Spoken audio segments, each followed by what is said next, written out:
Real name and character name. Flo Norton, Tracy Benton. I'm Susie Smith, and I'm playing Gladys Pugh, who's the head yellowcoat, the girl from the valleys. I'm Pamela, Assistant Director, and Hilary Bovis. My name's Anna Berry, and I'm playing Sylvia Garmsley, I think she's called. I can't remember. Nice legs, isn't it? Yeah, I'm a bit of a trollop. Yeah. Tat. I'm Ruby. I'm playing Yvonne, who's very proper, and a bit of a dancer, and a bit of a show-off, and a bit of a snob, and a bit of everything else, really. I'm Gemma Smith, I'm playing Betty Whistler. I'm Ali, and I'm playing Peggy, and I want to be a yellowcoat. Yeah. I really want to be a yellowcoat. And I think Peggy's looking a little bit glam tonight, actually. Oh, I'm sorry, I just did my hair in a Richard Martin sort of style. And what made you ladies get involved, really? Well, she's involved because she has no choice. She's a director. Oh, I see. And I've been involved with the drama group for 25 years, I think it is now. Thank you very much. So this is just naturally part of my year. Yeah, I've been here for about 3, maybe 4 years now.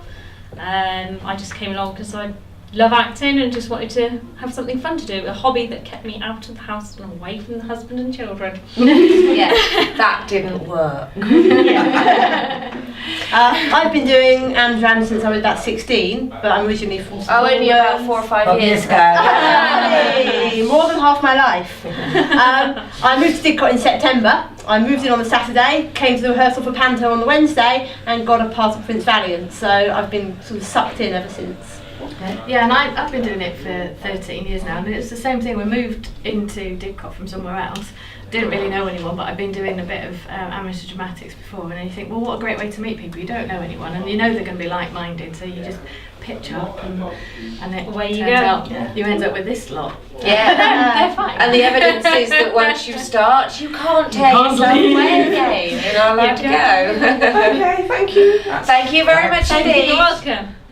What's your character, Keith? So my character is a gentleman called Ted Bovis. Ted Bovis is the host of the camp host, and he's like a sort of friendly, avuncular, a comic really. Good word, yeah. A comic really. He'll come on the stage and he'll sing a few songs, and he'll tell a few gags, and he'll get the crowd going.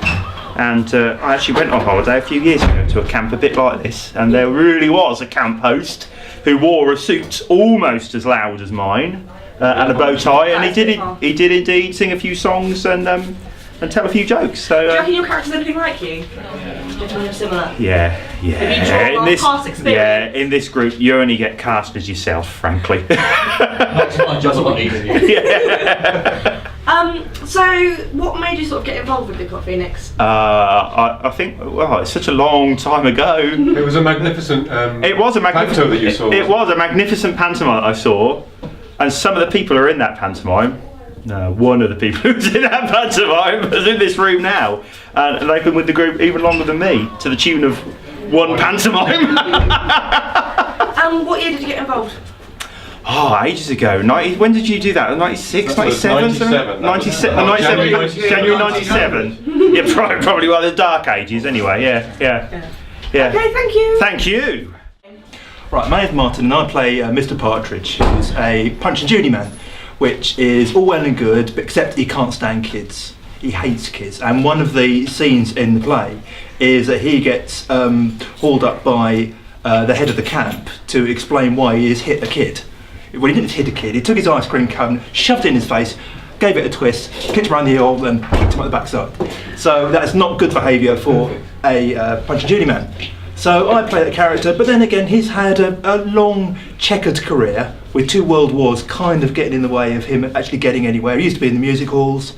In First World War, I think he was wounded, he didn't come out of that very well. So he then became a comic and didn't go too well with the advent of the talking pictures, and so he ended up doing the Punch and Judy shows. Then the Second World War came along, he went back to being a comic, working for Ensa. I think you've just done your entire part. I have, yeah, exactly. And ended up being a Punch and Judy man. And then, so he feels like he's kind of at the end of his career, and it's all very sad, but there's kind of a happy ending. And this sounds like a really droll question, but you reckon your characters like you at all? What? How I had a long checkered career? No, should have thought. No, apart from the ice cream. I had the ice cream and the hating kids and the drunkenness, and apart from that, no, not at all. She's asking, do you hate kids, basically? Do I smack them around the head and shove their ice creams in their faces all the time. Yeah. All the time. And what year did you get involved with Didcot Phoenix? Year I got involved with Didcot Phoenix, probably 2001, I think 2002. When you came out of prison. What sort of... And why did you get involved in the first place? Like, what made you? I'd been involved with the drama group. Well, I used to live over in Kent, and I was involved with the drama group then. And I kind of got bitten by the bug. Really, I enjoy doing it. So I came and turned up one day and said, "Hello, could I join you?" And they would sod off. they went to sod off. But I kept coming back and saying, "Oh God, let him do it, and maybe he'll go away eventually." But I'm still here, so you know. Okay, thank you. All right. So, what are your names? I'm Fraser. I'm Marc. Okay, and what characters are you playing in this play? I play Geoffrey Fairbrother, who's the entertainments manager, who used to be a Cambridge geography, I think, professor. Decided he was going to give all that up and move to the camp to become this entertainments manager. And I play Fred Quilly, who is the camp jockey, who himself was a former jockey. Got slightly too old to ride the horses. He's now more pushing them along with heavy campers on the back. And when did you get involved with Didcot Phoenix? So mine was 1997. That was the pantomime that Keith was talking about. And mine was 2004, which was also pantomime. It's funny, isn't it? We all seem to have come along for pantomime. Yeah.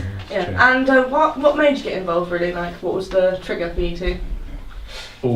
Well, for me, I was dragged along by somebody at work who was in the group because they didn't have a wolf for Red Riding Hood, so I got asked.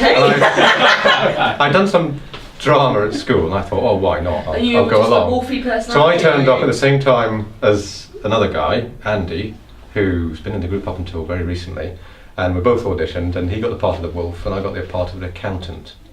So, I don't know. We don't type on around here at all. How many pantomimes have accountants in them? I know.